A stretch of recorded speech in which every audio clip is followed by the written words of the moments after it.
이제 봉독합니다. 레위기 21장 1절. 그들은 기생이나 부정한 여인을 취하지 말 것이며 이혼당한 여인을 취하지 말지니 이는 그가 여호와께 거룩함이니라.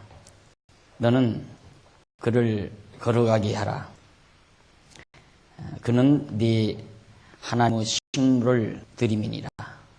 너는 그를 거룩히 여기라. 나 여호와 너희를 거룩하게 하는 자는 거룩함이니라. 여기까지 8절까지 봉독해드렸습니다. 지금 우리 제사장 성결규례에 대해서 지금 공부를 시작했습니다. 730페이지. 오늘따라 제 가슴에 꽃을 다니까 쑥스러워서 강의가 잘 나갈지 모르겠습니다. 제 어렸을 때 떼떼옷 입고 거리 나가는 그런 기분이라서 네. 제사장 성결규례. 제사장은 어떻게 거룩하게 정결케 만드는가, 그 규례가 있는데, 첫째는 백성 중에 죽은 자로 인하여 더럽히지 말라. 백성 중에 죽은 시체로 인하여서 제사장은 더럽혀져서는 안 된다. 그리고 머리털과 수염을 깎지 말고 살도 절대로 베이지 말라. 이방인들은 머리털도 깎고 수염도 깎고 살도 막 베고 여기저기 구멍도 뚫고 맘대로 그렇게 이방인들은 다 하죠. 제사장은 하나님께서 주신 그 몸대로, 머리도 그대로, 몸도 그대로, 아무데도 풀도 대지 말고. 성형수술하면 안 죠. 성형수술한 사람은 제사장이 못 되는 거죠. 구약시대 말입니다. 그리고 이제 기생과 부정한 여인과 이혼녀를 절대 제사장은 빼서는 안 된다 라는 얘기입니다. 왜 그러냐면 제사장들은 거룩한 사람들이기 때문에 모두가 다 기생이나 부정한 여인, 이혼녀, 이게 다 불결하다고 구약에서는 말을 하는 거죠. 자, 이렇게 본다면은 아마 이혼한 분들, 이런 분들은 하나님 나라 못 갈 것이고, 또 뿐만 아니라 예수님께서 그 현장에서 가늠하다가 현장에서 끌려온 여인에게 너는 그러지 말라는 말을 당하죠. 그렇게 말씀할 필요가 없죠. 내버려둬라. 어차피 지옥 갈 백성이니까 했겠지만 하나님께서는, 예수님께서는 이따위에 그런 죄인들을 부르러 왔다. 그래서 바리새인들이 예수님이 창기에 세리와 창기들의 친구가 됐다고 해서 굉장히 예수님을 모독하고 예수님을 비난했던 일도 있습니다. 자, 구약에서는 어쨌든 이런 소위 기생이나 부정한 여인, 이혼녀, 이런 여자를 제사장이 취해서는 안 된다. 그 다음 이제 731페이지. 731페이지 보면 11장 9절. 제사장의 딸이 음행하여 더럽히면 불사라 발라 죽이라 는 얘기입니다. 제사장들의 딸이 만약에 음행을 하게 되면 불에 태워 죽여라. 너무 잔인하죠. 하나님 하시는 일이 너무너무 잔인합니다. 생각해보면 아무 제사장의 딸이든지 행음하여 스스로 더럽히면 그 아비를 욕되게 하면 그를 불사를 지니라. 이런 율법들을 오늘도 다 지켜가라는. 그래서 요즘 우리가 수요일날 율법의 용도에 대해서 지금 공부하고 있지만은, 율법이란 그러니까 우리가 지켜서 의롭게 하기 위해 주신 것이 아니라 살게 하는 율법을 하나님이 준 게 아니에요. 전부 율법은 죽게 하는 율법이에요. 율법을 보면 다 죽게 되어 있어요. 하나님께서 그렇게 죽게 하는 율법을 주었을까? 이러한 문제들을 요즘 아침 신학부 저녁 시간, 수요일 저녁에 그 율법에 대한 용도에 대해서 지금 우리가 자세히 배워가고 있습니다. 그러니까 구약의 이런 모든 규례나 율법이 다 무엇을 말하는 것일까? 그렇기 때문에 구약으로서는 구원을 얻을 자가 하나도 없죠. 거룩하게 될 자가 없다는 얘기입니다. 그래서 우리는 예수 그리스도를 믿고 의지하고 믿음으로 말미암아 의롭다함을 얻으려고 예수 그리스도로 믿는 것입니다. 그래서 여기도 제사장 딸 행음했을 때 불로 태워주기라 했는데, 요즘에 만약 목사님들이 제사장이라면 목사 딸들도 교회 안에서 많은 분들을 일으키거든요. 그런 일들이 있는데 사실 한 사람도 불에 태워 죽이는 사람이 없잖아요. 율법대로 살려면 다 불에 태워 죽여야죠. 그러니까 이만큼 구약 시대에는 하나님의 백성과 이방 민족 간의 철저한 구별을 통해서 거룩한 민족으로 여호와 하나님을 잊지 않고 기억해 하시려는 하나님의 의도가 바로 이런 규례 속에 담겨져 있었던 것입니다. 그 다음 21장 10절로 15절까지 아랫부분에 여러 가지 금령을 범하여 몸을 더럽히지 말라고, 제사장은 그러니까 절대 하지 말고 명한 금령, 자기 형제 중 관유로 부음을 받고 위임되어 예복을 입은 대제사장은 그 머리를 풀지 말며 그 옷을 찢지 말며 어떤 시체에든지 가까이 말지니 분으로 인하여도 더러워지게 말며 성소에서 나오지 말며 그 하나님의 성소를 더럽히지 말라. 이는 하나님의 위임한 관우가 그 위에 있음이니라. 나는 여호와니라.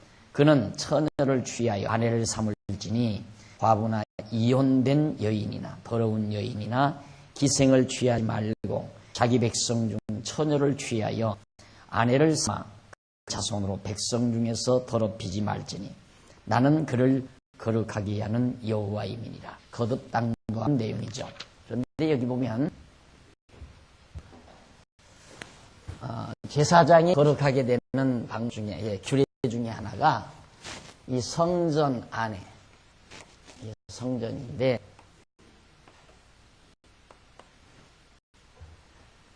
이 안에서 이제 기름 부음을 받고, 그리고 머리가 이제 깎지 않았으니까 머리가 길었을 거 아니에요. 긴 머리를 풀지 말아라.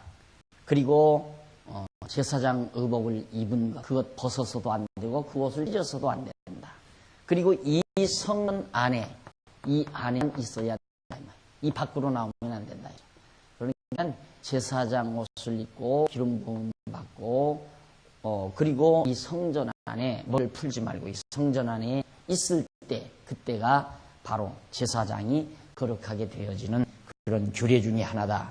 그러니까 그 옷을 입고 밖으로 나온다거나 성전 안에 옷을 벗었다거나 또 이 회막 안에서 머리를 풀었다거나 이것은 안 된다는 얘기예요.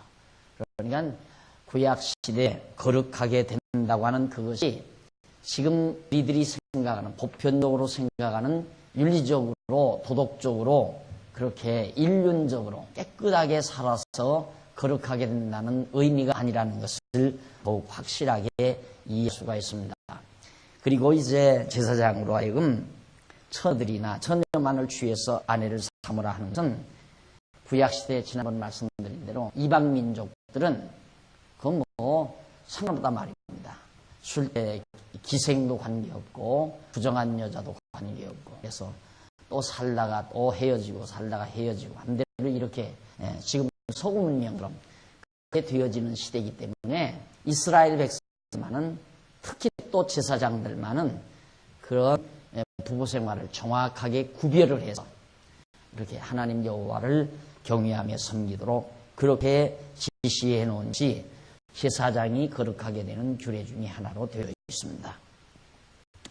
그 다음 이제 21장 밑에 742페이지 제일 밑에 부분에 21장 16절 14절에 보면 육체에 흠이 있는 자는 제사를 드리지 말라고 하죠. 여호와께서 모세에게 일러 가라사대 아론의 고하여 이르라. 무릇 너희 대대 자손 중 육체에 흠이 있는 자는 그 하나님의 식물을 드리려고 가까이 오지 못할 것이라. 무릇 흠이 있는 자는 가까이 못할지니 소경이나 졸룩발이나 코가 불완전한 자나 지체가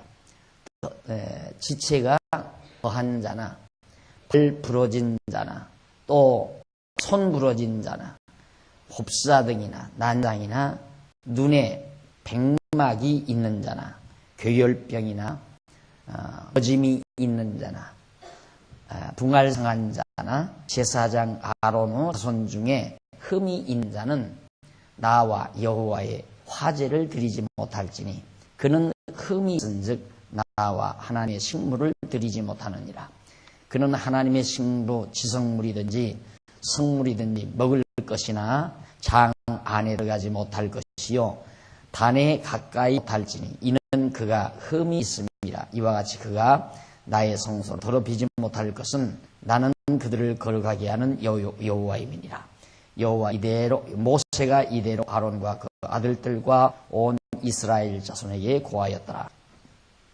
육체에 흠집이 있는 자, 손가락 하나가 더 붙어도 안 되고 손가락이 하나가 모자라도 안 되고 눈이 멀었어도 안 되고 귀가 멀어도 안 되고 코가 좀 삐뚤어졌어도 안 되고 얼챙이 하여튼 몸에 불구가 있는 것은 부정하다고 하는 거죠. 그래서 그런 자는 절대 하나님 앞에 이렇게 제사를 드리는 제사장으로서 임무를 못한다. 그리고 아까 제사장이 이 안에 있을 때에 의복을 입고 기름 부음을 받고 머리를 풀지 아니하고 그대로 있을 때 거룩하다고 하는 것은 바로 오늘 우리도 만인 제사장 이 시대에 사는 오늘 우리들도 참성전 대신 그리스도 안에서 살아갈 때 우리가 거룩하게 될 것에 대한 하나의 예표로서의 모형이죠. 예표로서의 모형과 그림자죠. 그리고 예수 그리스도가 온전한 몸을 이루어 가게 한다고 하잖아요. 에베소에 보면 온전히 지어져 간다. 예수 지체로서 우리가. 그러니까 예수님의 지체는 발가락이 더 있거나 덜 있거나 어디에 발가락이 하나 모자라거나 그게 아니고 완벽한 주님의 몸이십니다. 그래서 아주 그 완전 주님의 몸으로 지어져 가고 있는 그런 과정이 이 지상의 교회거든요. 그러니까 늘 강조하지만 하나님의 성전에 거룩한 전으로 지어질 하나님의 택한 백성은 정확하게 확정되어 있다. 지체가 4대 삭신 6천마디라고 그러죠. 보통 우리 인체를 4대 삭신 6천마디라고 그러는데 그런 것처럼 우리 그리스도의 몸된 교회를 이루는 하나님의 백성의 수도 정확하게 정해져 있어서 덜하거나 덜하지 못한다. 확실하게 주님의 온전한 몸으로 지어져 가게 된다라는 사실들을 우리에게 암시적으로 말씀해 주는 중요한 내용입니다. 그 다음 이제 22장 1절로 9절에 보면 733페이지 성물과 사체로 인해서 자기를 덮이지 말라. 성물과 사체. 성물은 하나님께 드린 물건이고 사체는 죽은 시체를 말합니다.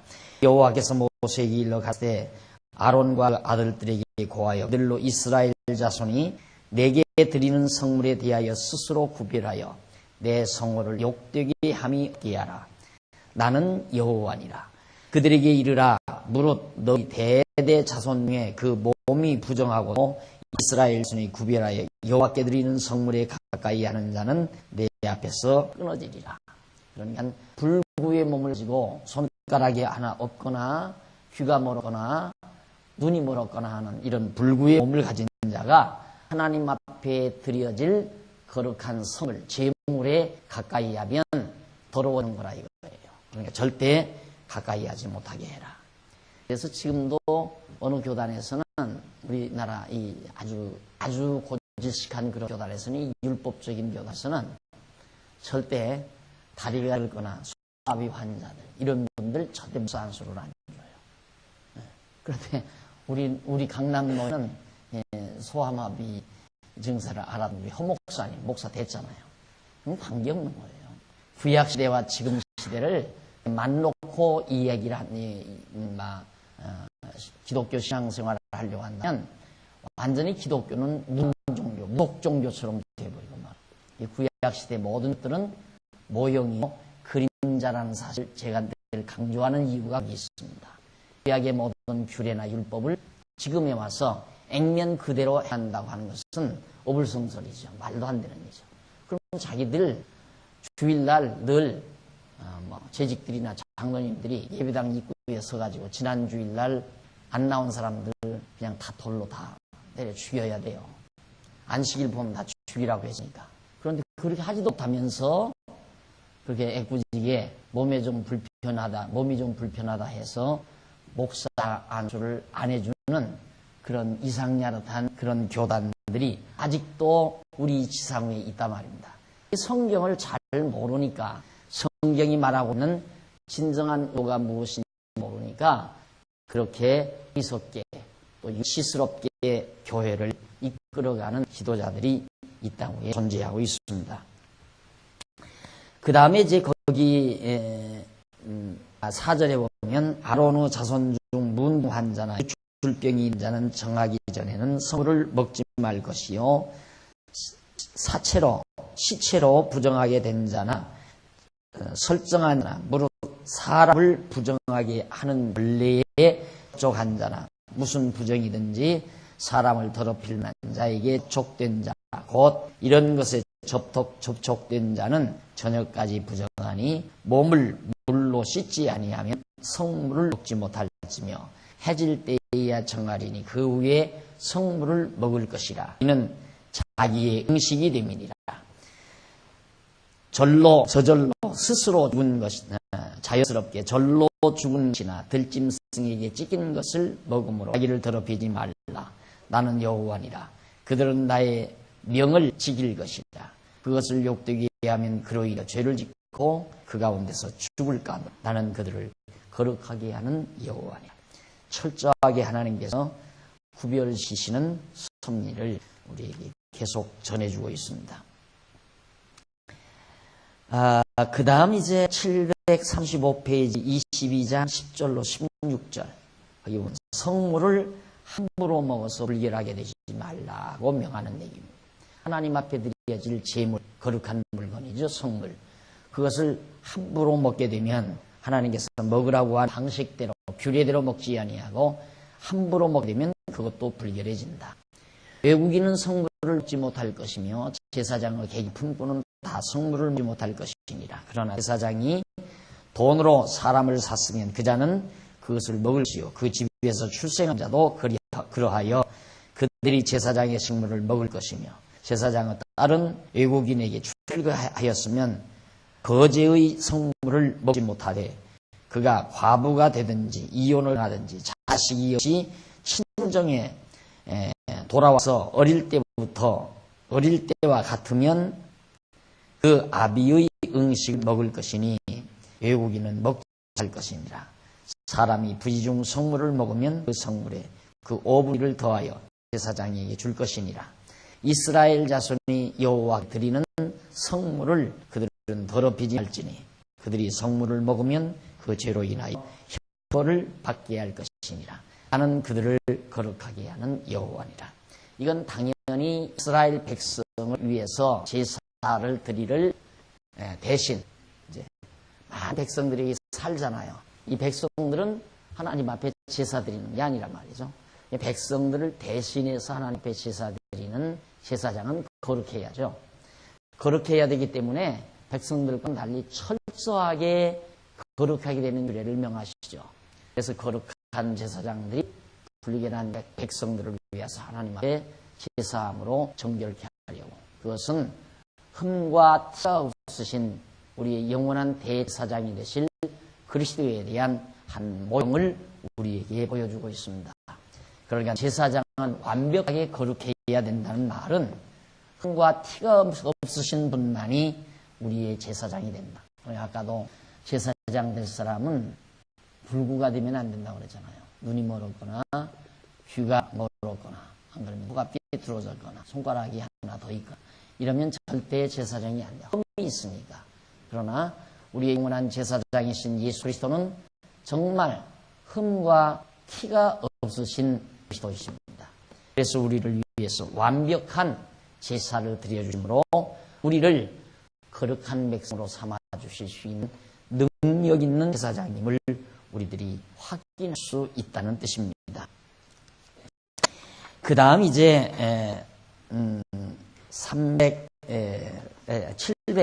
736페이지 거기 보면 17절로 22장 17절로 22절 흠 있는 제물로 여호와께 드리지 말라.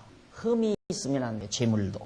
그래서 거기 좀 읽어보면 여호와께서 모세에게 일러하셨을 때 아론과 그 아들과 이스라엘 온 족속에게 고하여 이르라. 이스라엘 자손이나 그 중에 우고하는 자나 서원자나 낙한 자나 범죄를 여호와께 예물로 드리려거든 연락되도록 소나 양이나 염소의 흠없는 수컷으로 드릴지니 무릇 흠 있는 것을 너희는 드리지 말 것은 그것이 연락되지 못할 것임이니라.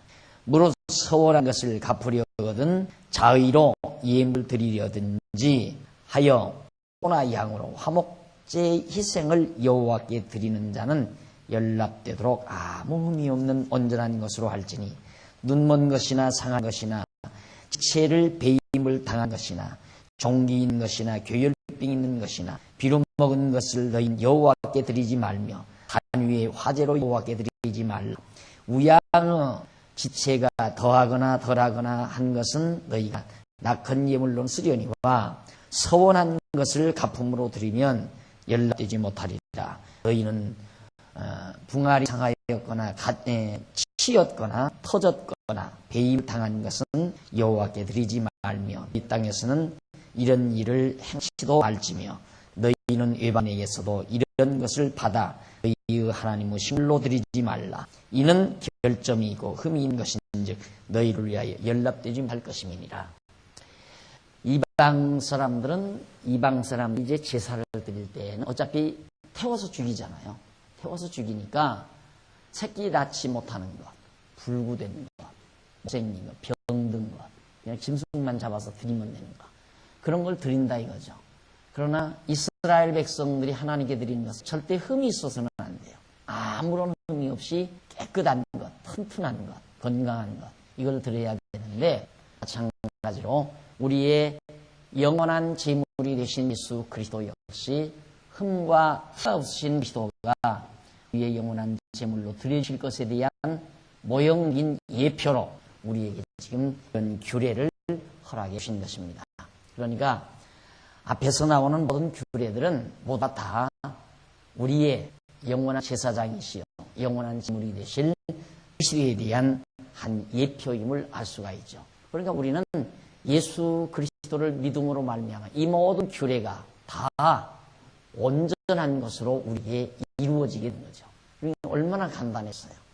구약 때는 얼마나 복잡합니까? 그러나 신약 때 와서 예수 그리스도로 말미암아 복잡한 모든 것들, 무거운 모든 것들이 다 쉽고 가벼운 것으로 그렇게 개혁이 있다라는 것을 히브리서 기자가 우리에게 밝혀준 바 있습니다.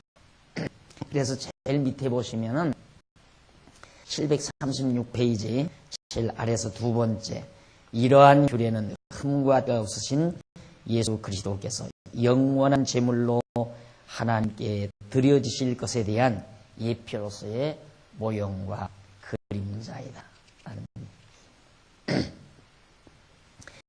그 다음에 737페이지 22장 26절로 33절 여호와 각종 제물을 연락되도록 드릴 것을 명하는 것. 제사장은 항상 모든 제물이 하나님께 연락되도록 여호와께서 모세에게 일러 가라사대 때 수소나 양이나 염소가 나거든 7일 동안 그 어미와 같이 있게 하라. 제7일 8일 제8일 이후로는 여호와께 화제로 예물을 드리면 연락되리라. 암소나 암양을 문하고 어미와 새끼를 동에 잡지 말지나 너희가 여호와께 감사의 희생을 드리려거든 너희가 연락되도록 드릴지며 그 제물은 당일에 먹 이튿날까지 두지 말라. 나는 여호와니라. 너희는 나의 명을 지키며 행하라. 나는 여호와니라. 너희는 나의 성호를 욕되게 말라. 성호 거룩한 이름을 욕되게 말라. 나는 이스라엘 자손 중에서 거룩하게 함을 받을 것이니라. 나는 너희를 거룩하게 하는 여호와요 너희 하나님이 되려고 너희를 애굽 땅에서 인도하여 낸다니 나는 여호와니라. 아주 마지막 결론 부분을 잘 정리해 주죠.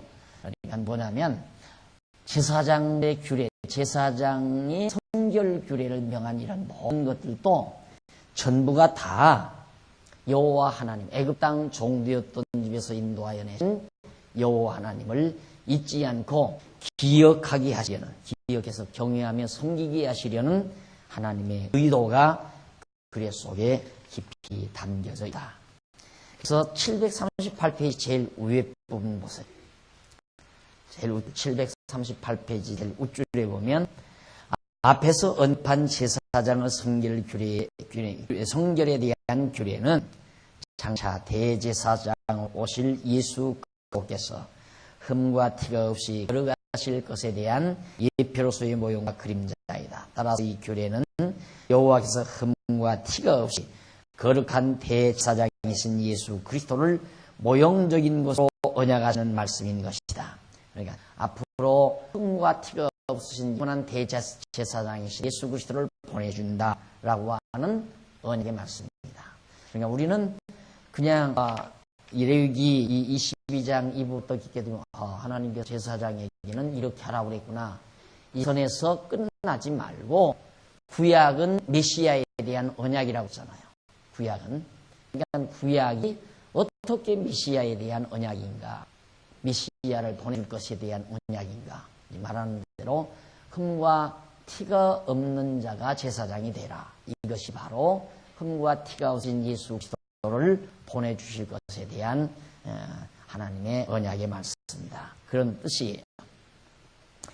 그 다음 예수 그리스도는 아무런 흠이나 티가 없으시며 온전히 걸어가신 영원한 대제사장이시다.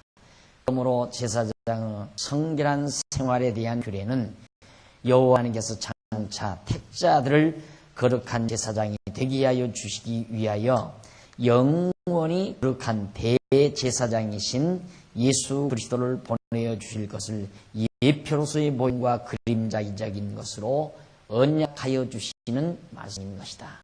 바로 이 제사장 성결규례가 흠과 티가 없으신 예수 그리스도를 우리에게 언약해 주는 말씀이지, 오늘 이들대로 그렇게 하라는 얘기가 아니다 그 말이에요. 우리는 또 제사장도 아니고요. 우리가 대제사장이 아니잖아요.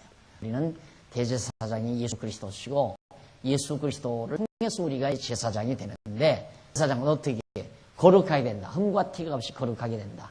그건 예수 그리스도께서 우리를 완전히 거룩한 백성으로 만들어서 흠과 티가 없다라고 인정해 주시는 것이죠. 의롭다고 인정해 준다.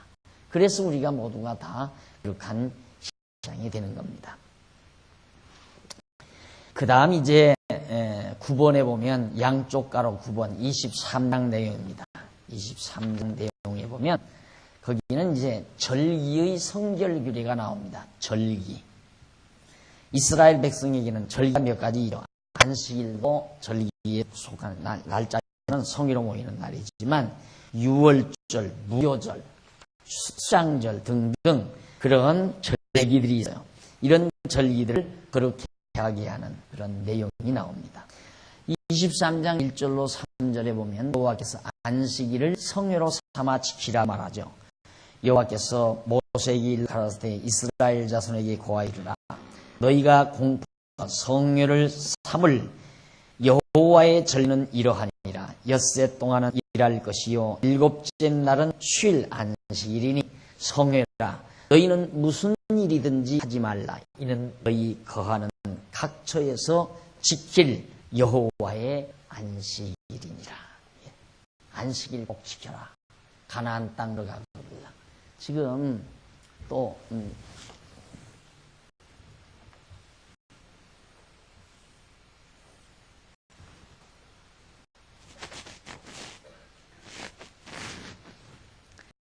이 시내산, 이 시내산에서 지금 레위기를 말씀하잖아요. 그런데 앞으로 약속의 땅 일로로 들어가면 안식일을 꼭 지켜라 그 말이에요. 안식일. 이유는 거듭 말씀드리지만 애굽에서 하루도 쉬지 못하고 이스라엘 백성들이 종노릇을 했어요. 하루도 쉬는 날이 없죠. 늘 노동만 해요. 그런데 이스라엘 백성에게는 이제 여기 가서 또 이 주변 가족도 다 안식일이 없고요. 늘 노동만 하는 거니까, 일만 하는 거기 때문에 안식일 있는 민족이 없어요. 이 주변국가 어느 민족도. 그런데 이스라엘 백성만은 7일의 안식일을 꼭 지켜라. 그 이유는 이들과 구별시키기 위해서죠. 블레셋, 에돔, 모압, 암몬, 아람 등, 두로 이런 등등 주변 이방 국가들과 전부 완전히 삶의 문화죠. 생활 문화. 이 생활 문화를 바꾸기 위해서 하나님께서 그래야 이 백성들이 여호와 하나님을 잊지 아니하니. 너희들은 왜 일하는데 너희들은 왜 일 안 하느냐 하게 되면 애굽 땅 종되었던 집에서 인도하여 내신 여호와 하나님께서 일해야 되는 날은 쉬라고 그랬다. 단순히 그거예요. 그러니까 안식일에 쉬는 것은 다른 의미가 있는 게 아니라 그걸 명하신 애굽 땅 종되었던 집에서 인도하여 내신 여호와 하나님을 잊지 않고 기억하게 하려는 데 있다 이 말이죠. 그러니까 오늘 우리는 육신의 안식일을 지키는 게 육신적인 시간의 안식일이 아니라 참 편히 쉼을 준다고 그래요. 예수 그리스도가. 우리의 심령의 평안함. 그러니까 항상 우리는 심령의 평안함을 누릴 때마다, 안식을 누릴 때마다, 심령의 안식을 누릴 때마다 잊지 말아야 하는 것은 뭘? 종되었던, 다시 말해 죄의 종살이에 하던 죄의 권세로부터 우리를 줄여 주신 여호와 하나님을 잊지 않고 기억하는 삶을 살아야 된다. 내가 왜 이렇게 심령이 평안한가? 애굽 땅 종되었던 집에서 인도해내신 여호와 하나님이 이스라엘 백성들을 건져내줘서 7일날 편히 쉴 수 있듯이 오늘 우리는 죄와 사망 권세로부터 인도하여 내신 하나님 여호와의 은총으로 말미암아서 심령의 늘 평강을 누리며 살게 된다. 그래서 심령의 평강을 잃어버리는 것, 이것이 바로 어리석음에 속하는 행위인 것입니다. 그 다음에 이제 거기 보면 739페이지 위에 제일 위에 부분에 보면 성회라고 나오죠. 성회라는 말은 히브리 원어로 미케레이의 호데슈라는 말인데 그 뜻은 거룩한 모임이다. 거룩한 모임이라고 말합니다. 거룩한 모임인 여호와의 절기 중에 하나가 쉴 안식일이다. 쉴 안식일이란 말은 히브리 원어로 샤바톤이란 말인데 그것은 휴식의 안식일. 그러니까 완전히 일을 다 멈추고 편히 쉬는 날이다. 그런 뜻입니다. 일하면 안 되죠. 편안히 쉬는 날. 자, 그것이 바로 밑으로 좀 내려와 보면 밑에 23장 4절 8절 그 우측으로 8째 줄 바꾼 데 나오죠. 4절 8절 위쪽으로 8째 줄 바꾼 데. 이와 같은 구약의 안식일 규례는 장차 택한 자들을 죄와 사망의 노예에서 벗어나게 하소서 신령한 안식을 누리게 해주실 예수 그리스도에 대한 예표로서의 모형과 그림자이다. 그래서 예수 그리스도께서는 모여온 무리들에게 수고하고 무거운 짐진 자라 다 내게로 오라 내가 너를 편히 쉬게 하리라고 말씀하신 것이다. 그리고 예수께서 제자들이 안식일에 밀 이삭을 잘라 먹었다 하여 안식일을 무마했다고 착하는 바리새인들에게 인자는 안식일의 주인이라고 말씀하신 것이다. 이게 구약 시대, 예수님 당시에도 율법주의자들인 바리새인들은 안식일을 날짜로 그냥 알고 있었어요. 날짜로. 그런데 예수님을 따르던 제자들이 밀밭 사이를 걸어가다가 안식일 밀이삭을 먹었잖아요. 그 안식일 범했다고 책 잡은 거예요. 그러니까 예수님께서 내가 안식 주인이다 이 말이에요. 그러니까 안식을 주고 안 주고 하는 주인이 예수님인데 너희들 기껏해야 제7일 토요일 날 안식을 지켰다고 해서 율법 지켰다고 하지만 어리석은 일이다 이거죠. 진짜 참 안식은 내가 줘야 돼. 그래서 예수님이 그랬잖아요. 내가 준 평안은 세상이 주는 것과 다르다. 내가 주는 평안은 세상이 주는 평안과 다르다 이 말이에요. 이 진정한 평안, 참 안식, 그것이 그리스도께서 주시는 안식이다 라는 얘기입니다. 그 다음에 이제 넘어가서요. 넘어가서 23장 4절로 8절에 보면 넘기기 전에 739페이지 유월절과 무교절을 성회로 삼아서 지키면서 지키라고 명하는데요. 유월절, 여기 이제 안식일, 그 다음 유월, 무교절. 유월절과 무교절. 유월절을 지키는데 누룩을 먹지 않는 날짜가 있어요. 며칠 동안. 그 유월 절기 때부터 지키는데 무교절, 그러니까 유월절이라고 하기도 하고 무교절이라고 하기도 해요. 왜 그러냐면 여기서 애굽에서 나올 때 처음에 나올 때 이제 마지막 장자들을 할 때 하나님께서 이스라엘 백성들의 장자들은 하나도 멸하지 않고 다 살게했잖아요. 살게했는데 바로 애굽 사람들의 장자만 다 죽였단 말이다. 그때 이제 바로 피가 묻은 문설때 양의 피가 묻어 있는 이스라엘 백성의 집은 하나님께서 분노를 안 하시고 피가 발라지지 아니한 애굽 사람들의 집만 들어가서 장자를 다 죽였단 말입니다.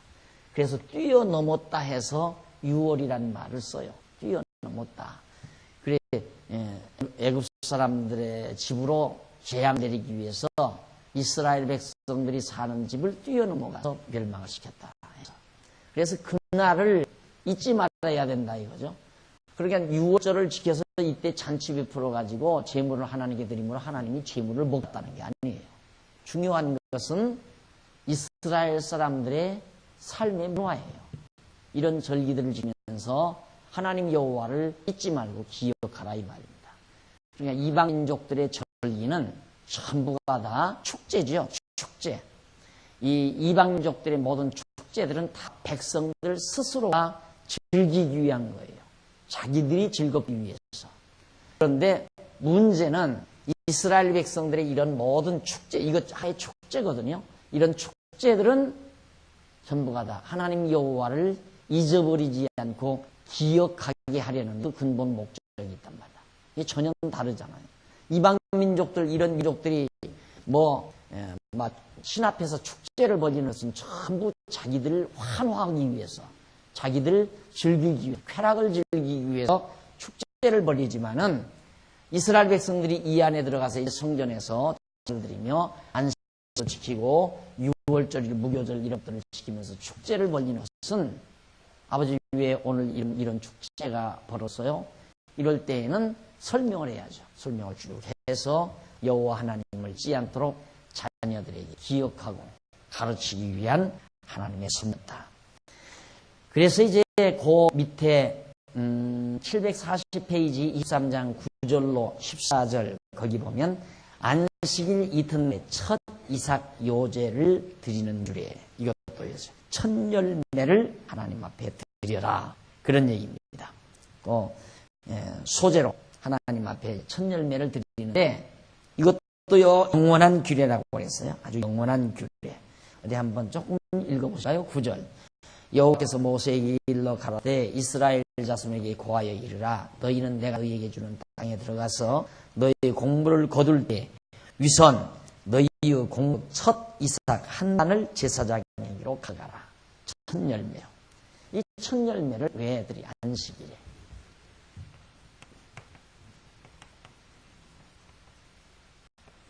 그 이유가 있죠. 왜냐하면 애굽에서 건져낼 때 애굽 사람들의 첫아들, 첫새끼, 첫아들은 다 죽였어요. 그리고 이스라엘 백성들의 첫아들, 첫새끼는 하나도 안 죽였어요. 그래서 이때부터 첫 것은 내 것이다. 첫아들은 내 것이다. 라고 하나님이 정해놓은 거예요.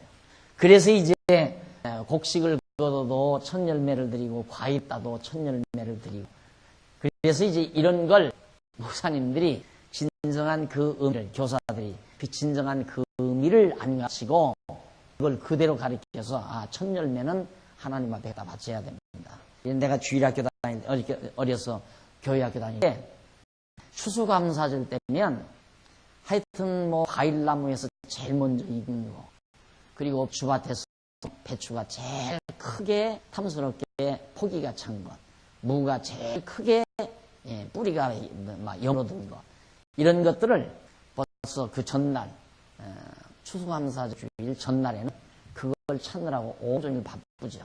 밭으로 논으로 바삐 돌아다니면서 전부 첫 것들 전부 땁니다. 과일밭에서도 뭐 전부 이제 첫 것들을 다 따고 그렇게 해서 이제 교회에다 갖다 놓으면 이 강대상이 요구에 수북하지 가득 있어요. 그래가지고 이제 그걸 다 그건 아무나 못 먹어요. 그건 전부 목사님 가정으로 다 들어가는 거죠. 근데 지금도 시골 교회에 가면 시골의 할머니들이 시골의 노인 어른들이 호박 심어가지고 호박 농부를 해서 제일 먼저 매달리는 호박, 애호박 이런 거를 따가지고 새벽기도 와가지고 이거 천열매라고 가져다 주는 그런 성도들이 참 많다고 해요. 농촌목회 할머님이 이때 지금도 하더라고요. 그러니까 뭔가 지금 올바른 거, 왜 하나님께서 천열매를 드리라고 했는가, 그 이유를 정확하게 가르쳐주고, 그 표피적인 그 내용 자체만 가르쳐주다 보니까, 천열매는 하나님께 드리는구나 해서 강아지도 첫 새끼는 사실은 문열이죠. 처음에 나오는 게 문열이라고 하잖아요. 그건 이제 목사님 가정에서 키우게 만들고, 돼지 새끼도 나와도 그러고, 그게 이제 농촌교육의 풍경입니다. 그런데 이 천열매라고 내 것이라고 한 이유는 바로 애굽 땅에서 나올 때 그게 동기가 되는 것이고, 그래서 그것이 주어지는 진정한 의미는 바로 부활의 천열매가 되실 예수 그리스도, 예수 그리스도에 대한 예표로서의 모형과 그림자란 말입니다. 그러니까 예수 그리스도가 부활의 첫 열매가 되셔서 하나님 앞에 승천함으로 완전히 드려지셨잖아요. 그러니까 오늘 우리는 첫 열매 드릴 필요 없어요. 초다들도 드릴 것도 없고, 또 조금 뭐 믿음이 좋다는 사람은 부흥사들이 가가지고 장로가 돼가지고 첫아들을 귀종으로 안 바치느냐고 하나님 앞에 헌신시키고, 장로한테도 그러고 권사님들한테도 그러고, 그래서 이제 그 결혼 딱 해가지고요. 결혼 딱 해가지고 신혼부부가 첫아들 낳아서 딱 데리고 오면 목사가 특별히 부부가 데리고 안고 와서 특별히 거기서 이제 서원도를 받잖아요. 이 아들은 귀의종 반드시 기름 부음 받은 목사를 만들겠다. 그런 기도를 또 해주는 그런 넌센스를 벌리는 지도자들이 많이 있어요. 그래가지고 기도해놓고는 부모는 항상 그놈이 목사가 돼야 되는데 어려서부터 목사 될 기미는 없고 아주 성격도 고약하고 공부도 잘하고 교회도 잘 안 나가고 이래놓으니까 부모는 늘 하나님께서 나 서원을 어기가 내가 하나님 앞에 안 바치면 하나님이 나에게 벌을 터거나 그래가지고 또 그놈한테 너는 목사 되기로 내가 서원한 놈이다. 네가 목사가 한 땅을 하나님께서 내 앞에 모든 일을 다 하나님께서 막으신다. 근데 세상 살다 보면 마음대로 되는 일이 없잖아요. 마음대로 잘 안 된다 이 말이야. 안 되니까 항상 머릿속에 이건 내가 목사 되려면 목사가 안 돼가지고 이렇게 만사가 안 되는 거구나. 안 되는 거구나. 그래가지고 뒤늦게야 복덕방하다 신학교 가서 목사 된 사람이 그래서 있는 거예요. 뒤늦게. 그런 것들이 이제 영향력을 받아가지고 내가 하는 일마다 어떻게 안 되느냐. 다른 사람 복덕방을 해도 돈도 잘 버는데 나는 어떻게 복덕방을 해 한 달 내내 전세방 하나 계약 하나를 못 맺는가. 확실히 내가 어머니가 나를 목사 되기로 소원했는데 바쳤다는데 내가 목사가 안 되고 이래서 그러는가 보다. 그래서 어느 날 갑자기 복방 때려치고 신학교에 가서 그래서 한 학기나 두 학기 나이가 많으니까 돈만 가주시오. 돈은 그래서 몇 학기 한꺼번에 그러면 다 쪽부 정리해서 졸업장 줄 테니까 그렇게 해서 그냥 몇 달 만에 목사 되고 그러는 이유가 우리 한국교회가 그게 만연이 있잖아요. 몇 달 만에 목사 되게. 그래서 교회가 엉망이랍니다. 그렇게 목사가 되면 이런 거 배우지를 못하는 거죠. 그래서 나도 첫 아들 돼서 목사 되니까 이제 목사하면서 첫 열매 다 갖고 와라. 그것은 다 하나님 것이다. 첫 아들은 하나님께 바쳐라. 이런 식으로 가르칠 수밖에 없는 겁니다. 그러나 바로 첫 열매 대신 예수 그리스도가 하나님 앞에 영원한 제물로 드려지셨기 때문에 바로 이런 모든 규례들도 오실 예수 그리스도에 대한 예표로서의 모형과 그림자라는 사실을 다시 한번 확인해 드립니다. 그래서 741페이지 그 성경구절 23장 15절로 21절 그 우쪽으로 다섯째 줄 뒷부분에 보면 그래서 이스라엘 자손으로 하여금 언약대로 가나안 땅을 정복하여 살게 하시는 여호와 하나님을 잊지 아니하고 기억하여 경외하며 살게 하시려는 것이다. 이와 같은 초실절, 그러니까 초실절이란 처음 열매를 드리는 절, 초실절 규례는 장차 예수 그리스도께서 부활의 첫 열매가 서서 하늘로 승천하실 것에 대한 예표로서의 모형과 그림자이다. 아주 끝까지 다 해드렸죠. 그 다음에 23장 15절로 21절 제7일 안식일 이튿날 새 소제를 드리는 규례를 새로운 소제를 드려라. 안식일의 날 곧 너희가 요제로 산을 가져온 날부터 세어서 7안식일의 수요를 채우고 제7일 안식일 이튿날까지 합 50일, 이 오순절이에요.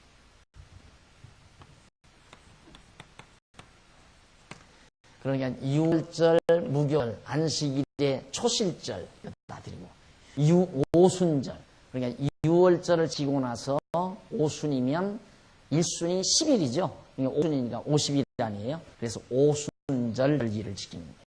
이때 이제 그 해의 첫 열매를 또 거둘내죠. 그 해에 가장. 그러니까 우리나라로 말하면 이제 볼이나 밀을 거둔 시기예요. 오순절 절기. 그럼 두말할 것 없이 여러분 보세요. 예수 그리스도의 승천, 예수 그리스도의 부활과 승천은 6월절에 대한 상징이고요. 죽음과 부활, 승천. 예수 그리스도께서 죽으심은 6월절 양으로 죽으신 것이고 부활하서 승천하신 첫 열매 드리는 절기, 바로 초실절 절기고, 그 다음 오순절은 뭐겠어요? 바로 오순절에 성령이 임하는 거죠. 성령이 임하셔서 바로 이 땅에 주님의 몸 교회를 세우시는 귀한 역사를 우리에게 약속해주는 내용이 되는 겁니다. 그 오순절에 대해서 한번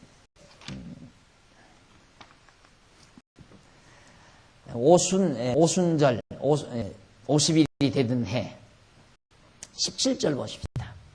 너희 처수에서 에바 10분의 1로 만든 떡 2개를 가져다가 흔들지니 이는 고운 가루에 누룩을 넣어서 구운 것이요 이는 첫 요제로 여호와께 드리는 것이며 너희는 또 이 떡과 함께 1년 되고 흠없는 어린 양 7과 젊은 수소 하나와 수양 2를 드리되 이들을 그 소제와 그 전제와 함께 여호와께 드려서 번제를 삼을지니 이는 화제라.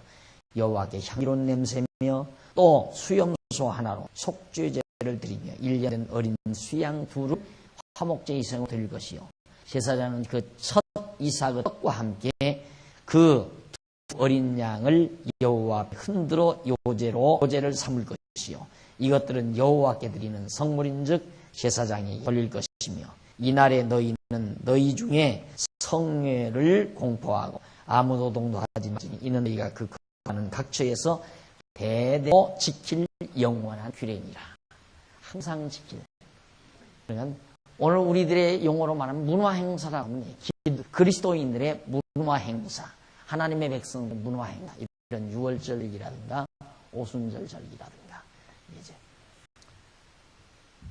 이렇게 하나님께서 이제 정하신 내용인데 그 740페이지 중간에 보면 23장 22절 그 위쪽으로 두 번째 줄 이와 같은 오순절 규례는 장차 예수 그리스도께서 부활 승천하신 이후에 성령이 강림하실 것에 대한 예표로서의 모형과 그림자다. 그러니까 오순절 절기는 성령 보낸다 하는 절기예요. 성령을 보낸다 하는 절기. 그러니까 연절기이기 때문에 그래서 오순절날 오순절 절기 때 성령이 임하셨어요. 성령이 임했는데 오순절주의자들은 뭐냐면 성령이 항상 우리가 열심히 기도하면 임한다예요. 열심히 기도하면 임한다.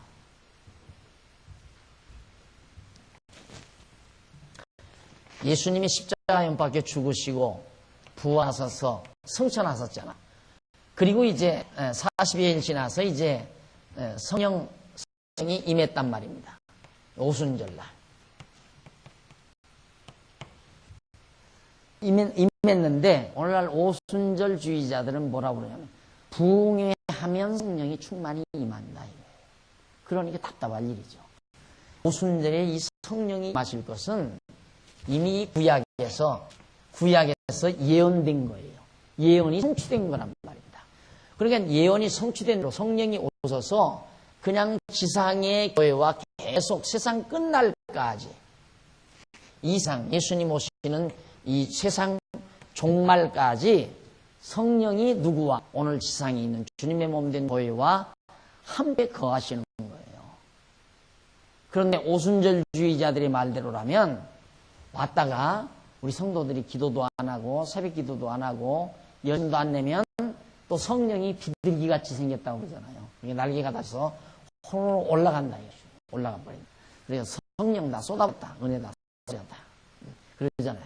그러면 다시 또 기도원에 가야 되잖아요. 담요 싸질머지고 가서 막 열심히 밤새워 철야 기도하고 금식 기도하면 또 누가 와요? 성령이 온다는 거죠. 왔다 갔다 왔다 갔다 왔다 갔다. 그럼 적어도 조금이라도 좀 상식 있게 얘기하려면 1년에 한 번씩 온다. 언제? 이게 부흥의 날짜를 꼭 오순절 잡아야 돼요. 그러면 차라리 그 정도는 우리도 잘못하면 깜빡 속을 수가 있죠. 아, 그렇다. 아, 정말 성령은 구약에서 오순절날 임하겠으니까 오순절날 예수님 때에도 가서 기다리라고 했잖아요. 기다려라. 아, 올라가신 다음에 바로 내려보내주마. 그게 아니라 오순절날이 올 때까지 가서 기다리라. 왜? 구약에 오순절날 성령 보내기로 약속돼 있으니까. 그러니까 부흥회 오순절 전에 한 건 다 헛거예요. 그러니까 오순절 전에 부흥회 할 때 임한 성령은 그건 참 성령이 아니죠.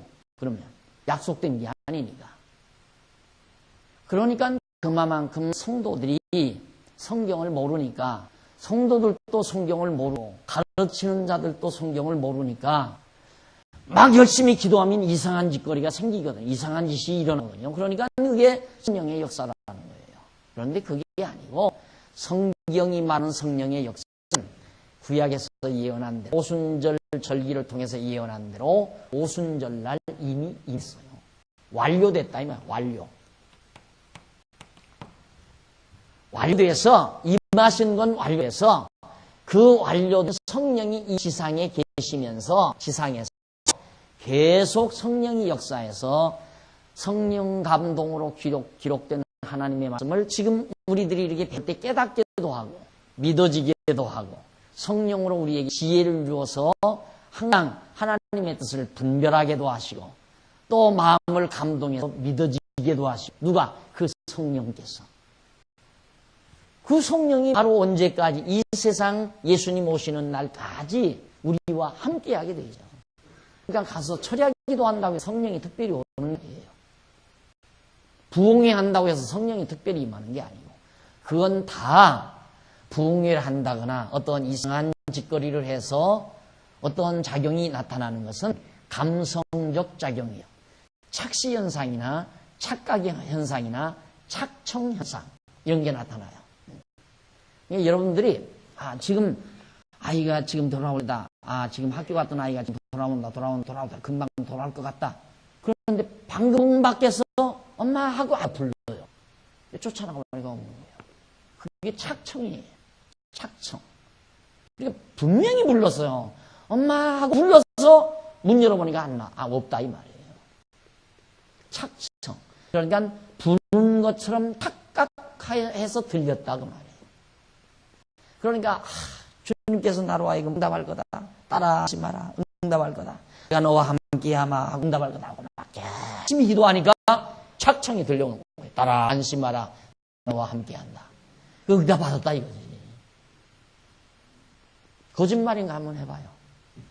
아이 학교 보내놓고 막 이놈이 혹시 무슨 일 없나 조마조마해서 아이가 온다 하고 막 기다리고 있는데 밖에서 엄마 하고 부르는 소리 나나. 착청이에요, 착청. 그리고 분명히 지금 거실에서 아기가 누운 줄 알고 있어요. 아이가 거실에 누워 있다. 알고 있는데 아기는 지금 어디 있느냐면 화장실에 들어가서 지금 볼일 보고 있어. 그런데 엄마가 이렇게 쓱 지나다 보니까 아이가 울고 있어요. 또 여기서 착시예요. 그런 것들이. 그러니까 막 주님 보기를 원하면은 그 착시 현상으로 나타난다. 그걸 가지고 성령의 역사고 얼마나 온통 난리를 쳤는지. 이게 이제 한국교회 현상이거든요. 그러다 보니까 막 구름대처럼 그렇게 교회가 발전하는 것 되지만 또 알맹이가 없어 다 쓰러지고 점점 교회가 퇴화되고 노령화되고 교회가 점점 정말 문이 닫혀져 가는 그런 현상에 접어든 것이 오늘의 우리 한국교회 모습이고 세계교회 현상입니다. 근데 세계교회가 망하게 되려면 꼭 그런 현상이 나타나요. 그러니까 성경에 대한 확증이 없으니까 신학이 부패되게 되면 그 신학의 부패성을 만회하는 방법이 학문이에요. 신학이라고 하는 것은 신학은 뭐냐면 이성이에요. 이성 기능. 이성적 작용으로 주로 이성적인 기능으로 옳다 그르다를 판별하고 이론을 전개하고 이제 신학 학문 아니에요. 그런데 이것이 부패하니까 타락, 부패. 이것이 이제 신학이 부패하니까 온갖 잡다한 신학이 많이 생기죠. 여러 가지 신학들이. 그러니까 종잡을 수가 없잖아요. 그러니까 신학으로 하는 것이 아니라 경험으로 돌아가요. 경험. 이성이 아니라 경험으로. 이성과 경험. 이것은 이제 감성을 통해서, 인간의 감성을 통해서 이루어져요. 그래서 이제 이게 소위 이제 뭐냐면 이제 경험주의, 소위 이제 체험. 신앙은 체험이다. 막 우리 등골에 떨어지더라. 나는 그걸 봤다. 음성 들었다. 내가 응답을 받았다. 응답 받았는데 무슨 소리냐. 내가 응답 받았다. 이렇게 해서 이제 체험적으로 경험적으로 신앙을 몰고 가죠. 그렇게 되면 이제 교회는 마지막 길이에요. 그것이. 그게 이제 부패의 마지막 단계로 접어든 완전히 교회가 잘못된 길로 가게 되는 하나의 지름길이 바로 저 경험위주의 신앙운동이란 말입니다. 그래서 계속 성경은 안 가르치고 성도의 신앙 간증만 나는 이렇게 해서 병이 나았다. 나는 이렇게 해서 부자가 됐다. 나는 이런 문제를 이렇게 해서 했더니 40일 기도하니까 응답받고 해결받다. 이런 신앙 간증으로 성도들의 생활을 자꾸만 이끌어가는 거죠. 거기에 한번 얻어 걸리면 빠져나올 수가 없는 거예요.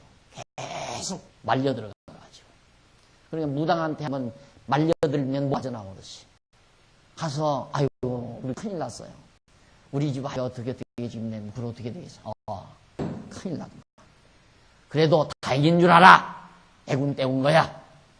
500만 원 들여서 굿 한 번만 해. 그럼 500만 원 들여 굿 한다 이 말이에요.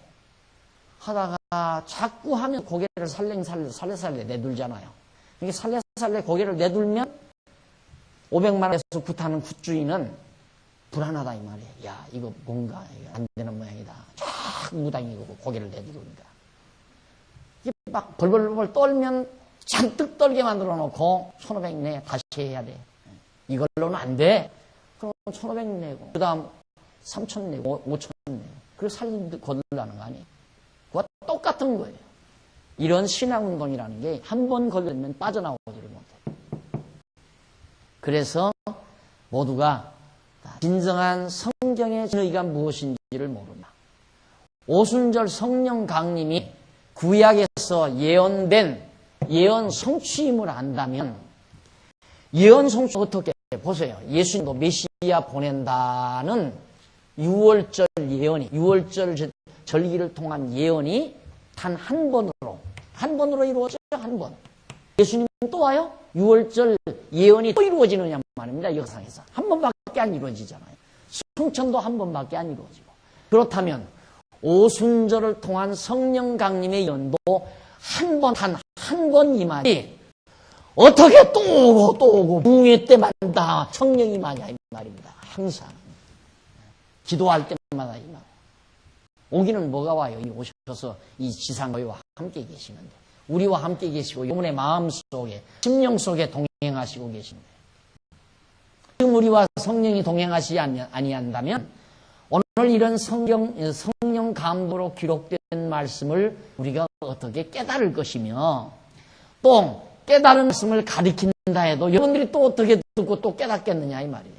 이게 다 성령께서 우리로 하여금 깨닫게 하시고, 가르치는 걸 듣고 또 여러분도 깨닫게 하시고, 이게 성령의 역사예요.